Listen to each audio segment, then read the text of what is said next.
भरत जी आज नेपाल क्षेत्र में पहुंचे हैं, गंडकी नदी के किनारे मुक्तिनाथ धाम के पास। बड़े भाव से भगवान का भजन कर रहे थे। एक दिन एक घटना घट गई। बोले कौन सी?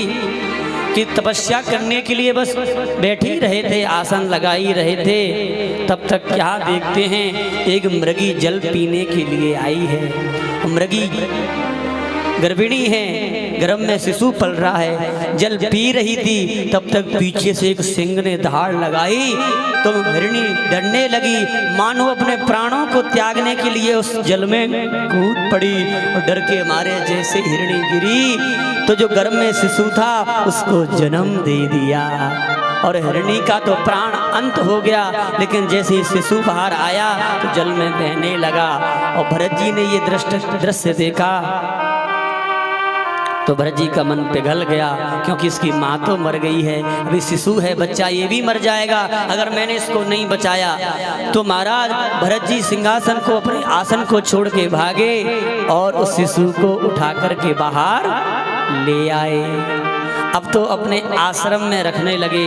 उसका नाम रख दिया मुनि कुमार।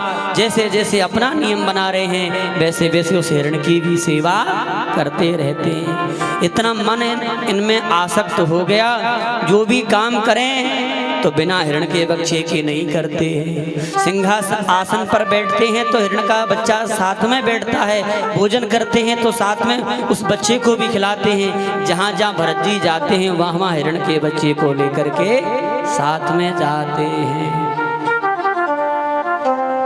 प्यारे हिरण का बच्चा सनई सनई जैसे ही बड़ा होने लगा, एक दिन भरत जी तपस्या कर रहे थे, बढ़िया तपस्या चल रही थी, लेकिन हिरण का बच्चा बड़ा हो गया था तो थोड़ा घूमना फिरने लग गया था। एक दिन उसने हिरणों के झुंड को देखा और हिरण का बच्चा हिरणों के झुंड के साथ में चला गया, फिर वापस नहीं आया। जब शाम हुई तो बोले हिरण का बच्चा नहीं। भरत जी ने चारों तरफ ढूंढा लेकिन हिरण कहीं नहीं मिल रहा है। अब तो बड़े व्याकुल हो रहे हैं, रो रहे हैं, अरे मुनि कुमार कहाँ हो, कहाँ चले गए, आओ भोजन करते हैं, आओ शयन करते हैं, आओ जल पीते हैं। लेकिन मुनि कुमार हो तब तो आए, लेकिन प्यारे मुनि कुमार नहीं आ रहे, हिरण का बच्चा नहीं आ रहा। भरत जी दुखी हो रहे हैं, बैठे हैं। और प्यारे इतने विरह में पागल हो गए, इतने दुखी हो गए कि आज भरत जी का अंतिम समय आ गया। और प्यारे अंतिम समय आया और भरत जी ने अपने प्राणों को त्याग दिया, लेकिन अंतिम समय में चिंतन किसका था? हिरण के बच्चे का। शास्त्रों का नियम है अंते मति सगति, अंत समय में जैसी मति होगी वैसे ही तुमको अगले जन्म में गति मिलेगी। जब भरत जी का दूसरा जन्म हुआ तो हिरण के बच्चे के रूप में ही हुआ।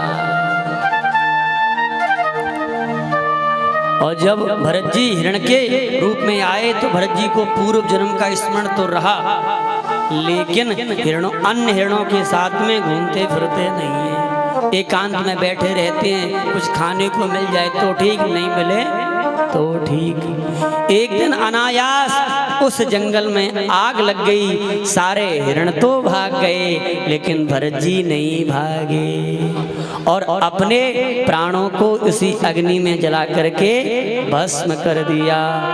भक्त वत्सल भगवान।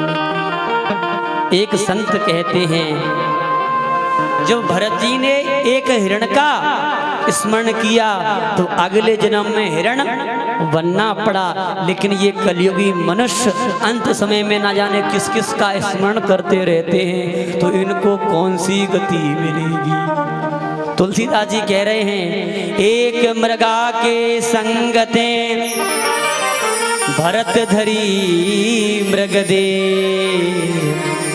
और तुलसी उनकी कौन गति जो घर घर करत सने।